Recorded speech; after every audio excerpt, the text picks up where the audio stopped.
는 한 우화를 들려드리는 것으로 시작하겠습니다. 제가 개인적으로 좋아하는 그런 우화입니다. 예전에도 우리 교회에서 한번 소개해드린 것으로 저는 기억을 합니다. 아마 그게 맞다면 여러분들 중에 기억하시는 분들이 제법 계실 수도 있는데요. 미국의 동화책 중에 그 표지가 노란색으로 된 아주 예쁜 그림 동화책이 있습니다. 꽃들에게 희망을. 어릴 때부터 저는 그 집에 있어가지고 실은 여러 번 읽어봤던 그런 책인데, 아마 거기에서, 이건 뭐 제 추측입니다만, 거기에서 힌트를 얻어서 어떤 사람이 지어진 우화가 아닐까 싶습니다. 아주 감명 깊게 그 우화를 읽었던 기억이 있습니다. 그대로 한번 읽어드리겠습니다. 소나무에서 살던 한 애벌레 가족 이야기입니다. 아름답고 착한 애벌레 한 마리가 소나무에서 태어났습니다. 애벌레가 태어난 소나무는 솔잎이 묵성한 크고 아름다운 소나무였습니다. 애벌레는 싱싱하고 향긋한 솔잎을 먹고 아빠 애벌레와 엄마 애벌레의 사랑을 듬뿍 받으며 행복하게 살고 있었습니다. 애벌레는 나중에 훌륭한 과학자 애벌레가 되기 위해서 학교에서 공부도 열심히 했습니다. 그런 애벌레를 아빠 엄마 애벌레는 무척이나 자랑스러워 했습니다. 그런데 어느 날 애벌레는 아빠 애벌레가 서서히 번데기가 되어서 죽어가는 것을 보고 무척이나 슬퍼했습니다. 그래서 엄마 애벌레에게 물었습니다. 엄마, 아빠가 죽으면 어떻게 되는 거야? 다시 애벌레로 태어나시는 거야?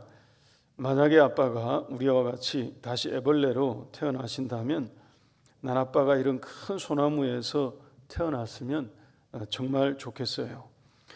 그 얘기를 옆에서 같이 듣고 있던 애벌레의 친구들이 말했습니다. 무슨 소리야? 죽으면 그만이야 라고 어떤 애벌레 친구가 말했습니다. 또 다른 애벌레 친구는 아니야, 죽으면 다른 동물로 태어나는 거야 라고 힘주어 말하기도 했습니다. 옆에 있던 또 다른 애벌레는 너희들 다 틀렸어, 그건 우리가 절대로 알 수 없는 거야 라고 고개를 저으며 말하기도 했습니다. 그때 엄마 애벌레가 대답해 주었습니다. 그렇지 않아. 아빠는 죽는 것이 아니란다. 아빠는 나중에 나비가 되실 거야. 우리 애벌레는 죽고 나면 날개가 달린 예쁜 나비가 되어서 아름다운 꽃들 사이로 자유롭게 날아다니게 돼요. 우리는 더 이상 이런 소나무에서 솔잎을 먹으며 살지 않아도 된단다. 꽃 속에 있는 꿀을 먹으면서 그렇게 살게 될 거야 라고 말해 주었습니다. 애벌레는 엄마의 말을 전혀 이해할 수도 그리고 믿을 수도 없었습니다. 학교에서 과학을 가르치는 애벌레 선생님이 이미 아이들에게 죽음 이유는 관찰되거나 증명된 것이 하나도 없기 때문에 아무것도 확신할 수 없다고 가르쳤기 때문에 애벌레는 더더욱 혼란스러웠습니다. 그래서 엄마에게 따지듯 되물었습니다. 엄마는 그것을 어떻게 아셨어요? 엄마가 빙그레 웃으며 말했습니다. 우리를 만드신 분이 그렇게 말씀하셨단다. 애벌레는 어이가 없는 듯한 표정을 지으며 재차 물었습니다. 아니 엄마는 정말로 그 말을 믿으세요? 엄마는 혹시 나비 보셨나요? 엄마가 대답했습니다. 아니. 그러면 엄마는 혹시 꿀맛은 보신 적이 있으세요? 아니. 그러면 꽃은요? 엄마는 혹시 꽃이라도 보셨나요? 아니. 애벌레가 말했습니다. 엄마는 나비도 꽃도 꿀맛도 보신 적이 없다면서 어떻게 그것을 믿으세요? 확인한 적도 없고 본 적도 없다면서 그것을 어떻게 아세요? 엄마는 정말로 너무 비과학적이고 합리적이지 않으시군요. 아이 애벌레는 실망한 듯 엄마를 쏘아보며 그렇게 말했답니다. 그때 엄마 애벌레가 대답했습니다. 얘야, 지금 우리는 눈이 없어서 다 볼 수 없단다. 하지만 우리를 만드시고 우리를 누구보다 사랑하시는 분의 말씀이니까 엄마는 그 말씀을 믿는 거야. 그래서 엄마도 아직 본 적이 없고 사실 다 이해하지 못하지만 그분을 신뢰하니까 나비와 꿀과 꽃들에 관한 약속을 믿는 거야. 여러분, 이 우화는 뒤에 조금 더 이어집니다. 내용이. 결말은 아마 여러분들이 다 예상하실 것 같습니다. 애벌레 친구들은 나비와 꿀과 꽃들의 존재를 증명할 수 없기 때문에 죽음 이후에는 아무것도 없는 것으로 결론을 내리고 살던 대로 하던 대로 솔잎을 먹으며 그렇게 살다가 죽었지만 이 주인공 애벌레는 엄마를 따라서 그 말씀을 믿기로 하고 그 말씀을 믿어보기로 하고 나중에 아름다운 나비가 되어 하늘을 나는 꿈을 꾸며 살다가 나중에 정말 창공을 나르는 나비가 되었다 하는 감동적인 이야기입니다. 저는 처음에 이 우화를 읽으면서 야, 이거 복음이다 하는 생각을 했거든요. 복음이다. 누군가 아주 가볍게 쓴 동화이겠죠. 누군가 만들어낸 그런 동화이겠습니다만 성경의 진리를 굉장히 잘 담고 있는, 표현하고 있는, 훌륭하게 묘사하고 있는 그런 이야기였습니다. 여러분, 우리 기독교 신앙은 믿음에서부터 시작되는 줄 믿습니다. 믿음에서 믿음에 이르게 되고요. 오직 의인은 믿음으로만이 살기 때문에 이런 믿음이 없으면 진정한 의미에서 신앙의 세계에 실은 한 발짝도 사실은 들어갈 수가 없습니다. 사람의 제일 되는 목적인 하나님을 영화롭게 하는 것도 믿음이 없이는 하나님을 기쁘시게 하지 못한다고 말씀하셨기 때문에 오직 믿음으로만이 그 목적도 이루어갈 수 있음을 믿으시기 바랍니다. 여러분, 오늘 이 누가복음에 나오는 이 내용, 우리가 읽은 이 내용은 복음서에서 아마 유일할 것입니다. 이게 유일할 겁니다.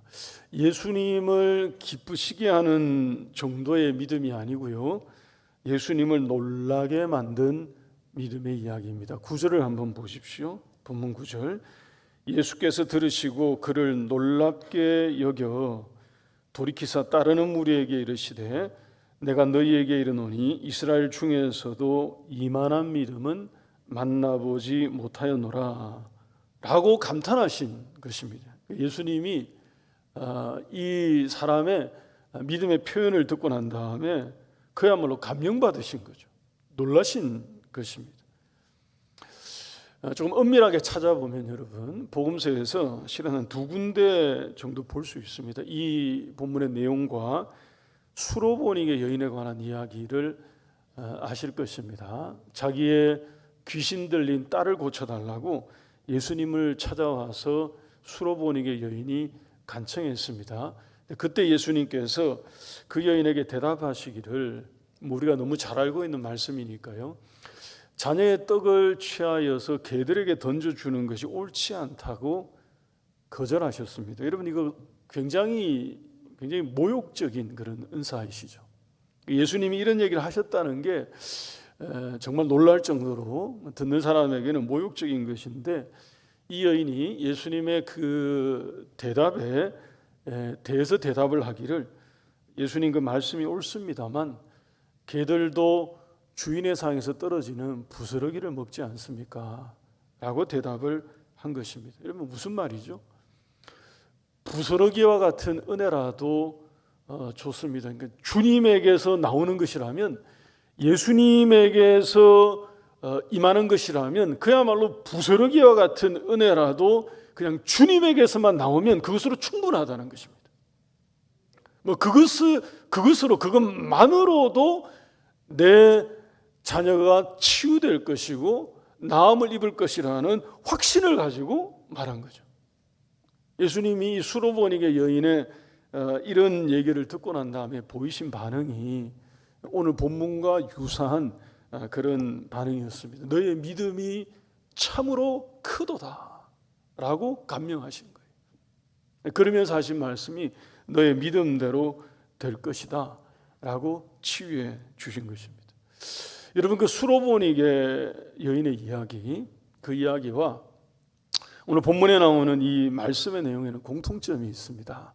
이게 뭐냐 하면 두 이야기에 등장하는 주인공이 둘 다 이방인입니다.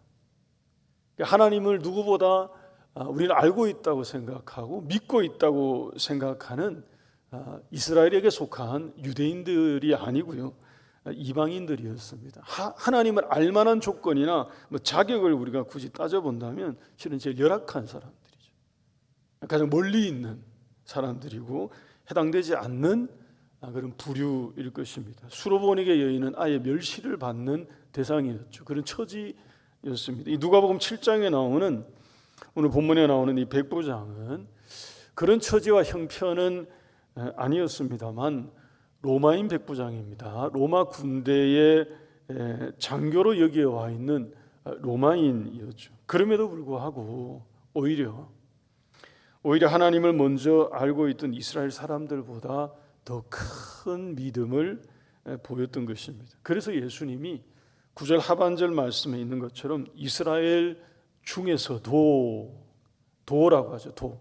이스라엘 중에서도 내가 만나보지 못한 이만한 믿음, 예수님이 크게 격찬하신, 놀라워하시면서 칭찬하신 것입니다. 오늘 두 가지 말씀드리겠습니다. 이 내용 가지고 오늘 이 본문 내용에서 예수님이 백부장의 어떤 믿음을 보시고 어떤 점을 보시고 만나보지 못한 이만한 믿음이라고 놀랍게 여기셨는지 두 가지를 말씀드리고자 합니다. 첫 번째는 겸손한 믿음이고요, 그리고 두 번째는 온전한 믿음입니다. 첫 번째는 겸손한 믿음이고 두 번째는 온전한 믿음입니다. 에어컨을 좀 틀어주시죠. 더워하시는 분들이 계시니까 에어컨을 좀 틀어주시는 게 좋을 것 같아요. 먼저 겸손한 믿음입니다.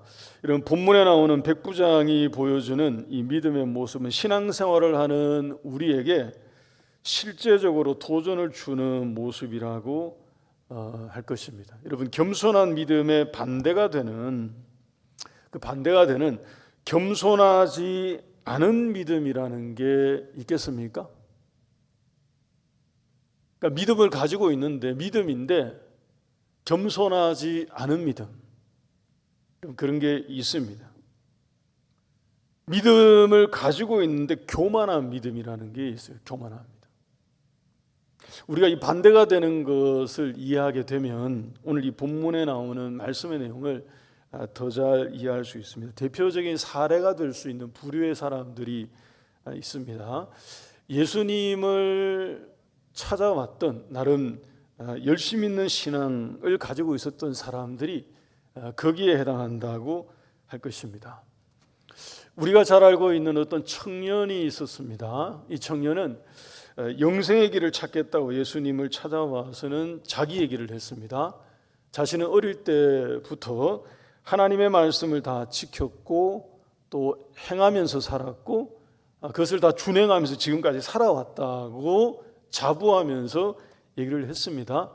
근데 그런 얘기를 다 했음에도 불구하고 결국에는 예수님의 말씀을 따르지 못하고 자기가 왔던 길로 되돌아갔던 그 청년을 우리가 다 알고 있습니다. 여러분, 그 사람이 예수님 앞에 나와서 자신은 말씀을 다 지켰고 행했고 그렇게 살아왔다고 자부했던 그 모습,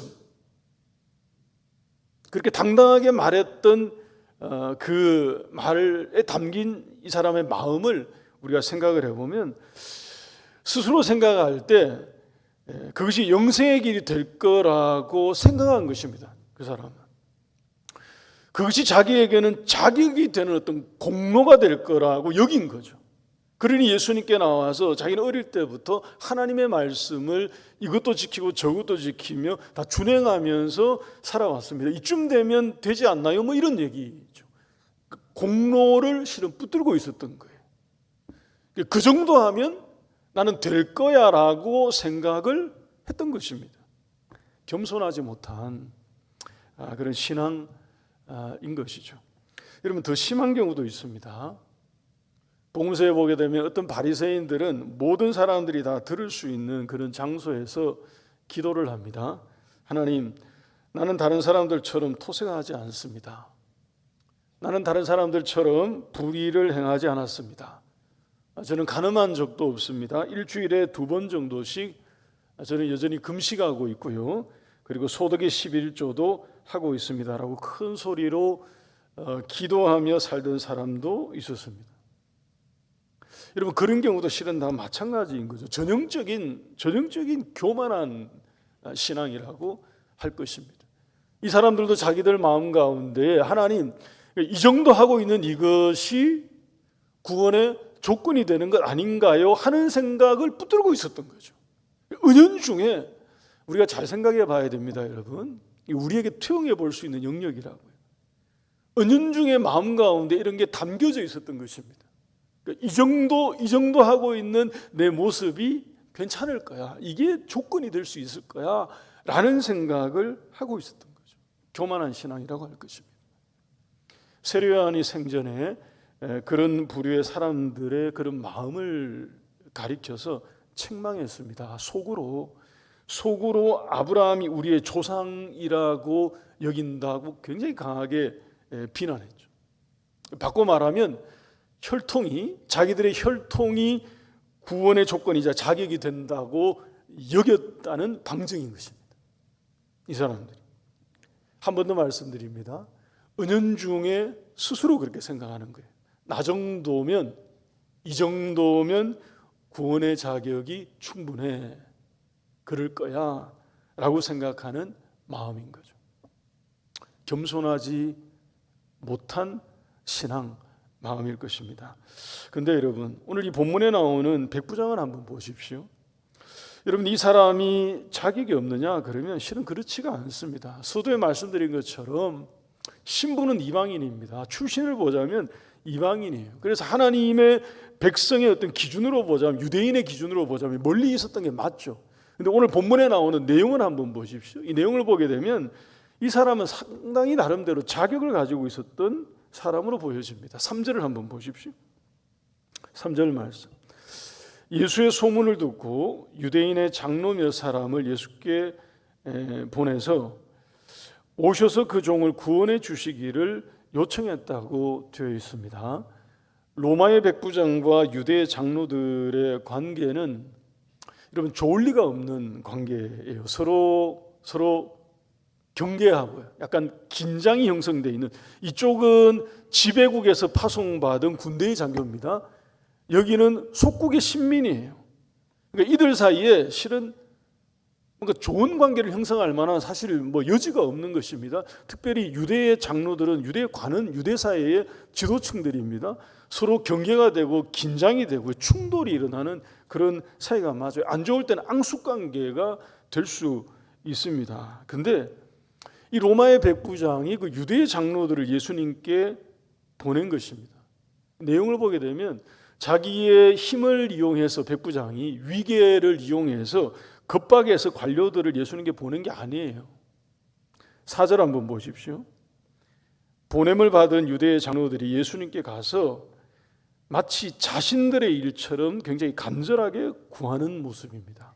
4절에 이에 그들이 예수께 나와 간절히 구하여 이르되 이 일을 하시는 것이 이 사람에게는 합당하니이다. 이유가 뭐냐 하면 5절 말씀 보십시오. 그가 우리 민족을 사랑하고 또한 우리를 위하여 회당을 지었습니다 라고 합니다. 업적이 있었던 거예요. 자격을 논하자면 이 백부장은 유대사회 내에서도 실은 사람들에게 인정을 받는 그런 조건 같은, 업적 같은 것을 지금 가지고 있었습니다. 우리로 보자면 교회 예배당을 지어서 헌당해 준 것과 같아요. 어마어마한 기여 아닙니까? 이 백부장. 자격과 조건을 따지자면 얼마든지 그럴 수 있는 그럴 수 있는 사람이었다고요. 위치도 보면 사회적인 위치도 있죠. 유대인들과의 관계도 나쁘지 않고 훌륭했습니다. 유대민족을 사랑해서 회당을 건립해 주었다는 것을 한 번 더 말씀드리면 지분이 상당했다는 것입니다. 어쩌면 이 사람은 유대교 신앙 안에 이미 들어와 있었던 사람일지도 모릅니다. 유대의 장로들이 가서 예수님에게 합당하다고 요구합니다. 예수님이 움직이시는 것이 이를 위해서, 그 사람을 위해서 오시는 것이 이게 마땅합니다라고, 그렇게 하셔야 됩니다라고 당당하게 요구할 정도로 자격이 된다는 그런 얘기죠. 여러분, 그런 사람이었지만 6절 하반절과 7절 상반절을 한번 보십시오. 오늘 보면 백부장이 벗들을 보내어 이르되 주여 수고하시지 마옵소서. 내 집에 들어오심을 나는 감당하지 못하겠나이다. 그러므로 내가 주께 나아가기도 감당하지 못할 줄을 알게 되었습니다 라고 고백한 것입니다. 여러분, 이 자체가 비교가 되는 거예요. 실은 누구와 비교가 되느냐 하면 오늘 본문에 나오는 유대의 장로들이 보이는 모습과 이 백부장이 보이는 모습이 실은 이 자체로 비교가 됩니다.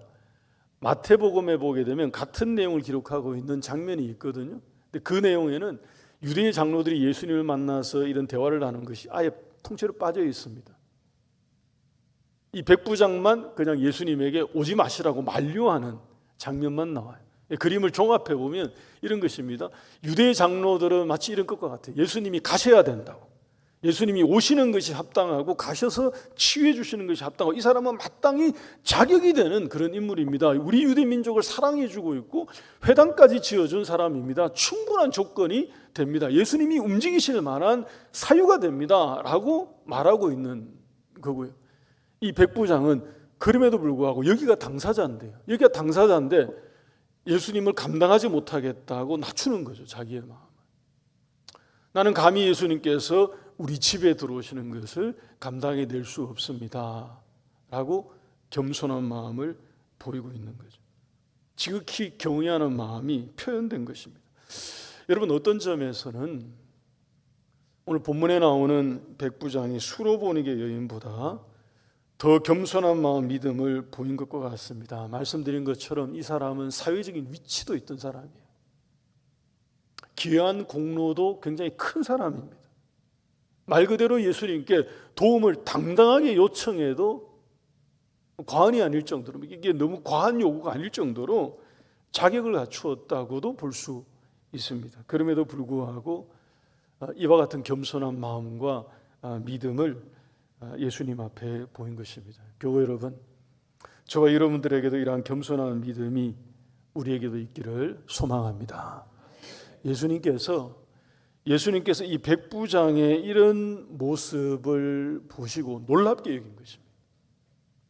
이스라엘 중에서도, 그러니까 유대인들 중에서도 하나님을 잘 알고 있고 우리가 잘 믿고 있다고 말하는 그 사람들 중에서도 예수님의 말씀이 내가 이만한 믿음은 내가 만나보지 못했다고 말씀하실 정도로 크게 칭찬하신 것입니다.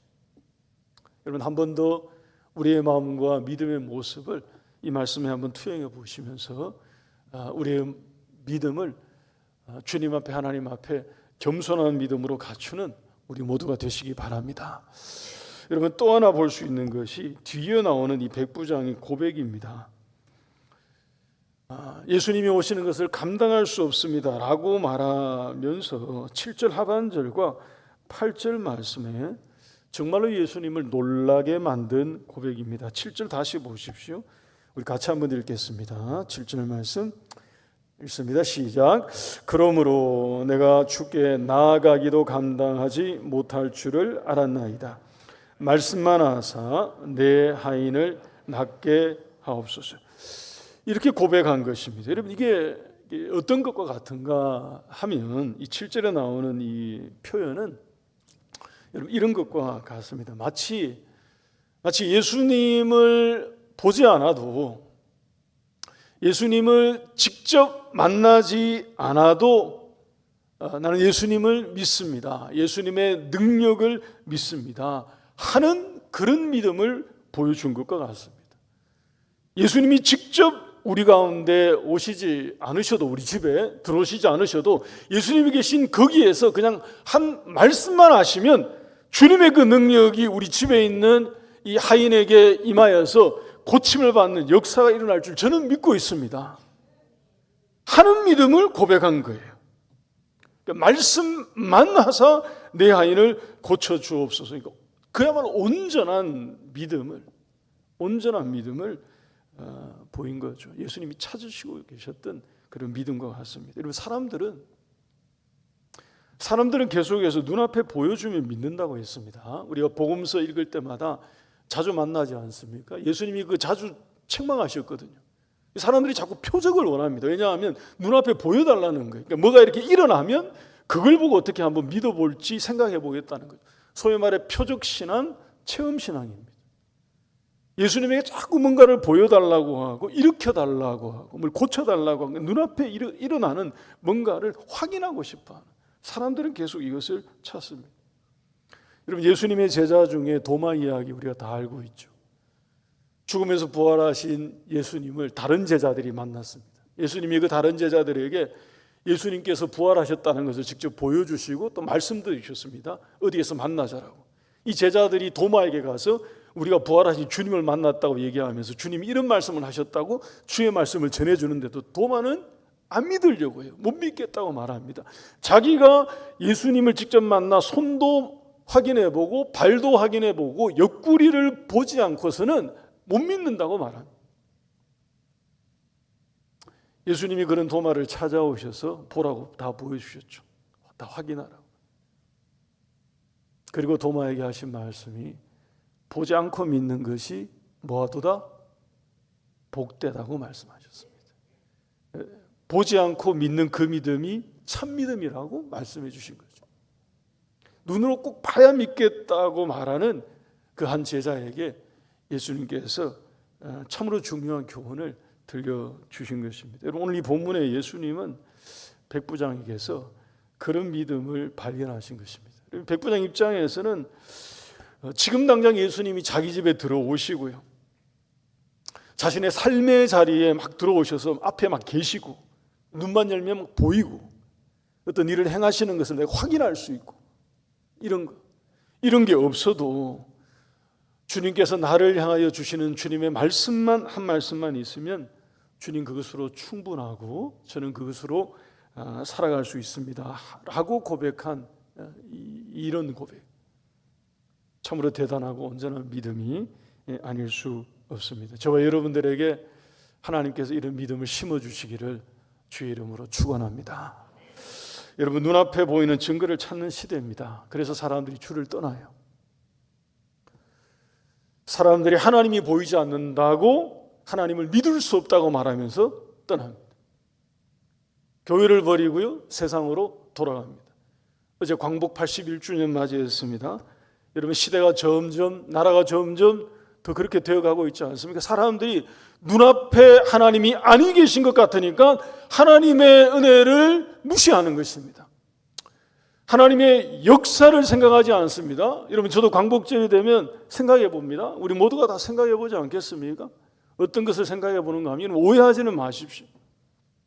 나라를 위해서 피 흘리신 열사들이 많고요, 순국 열사들이 많고, 독립을 위해서 그야말로 가문이 그냥 멸문하면서도 희생한 분들이 많고, 우리 모두가 그것을 다 인정하고 알고 있고요, 다 감사하고 있고요, 기리고 있고요.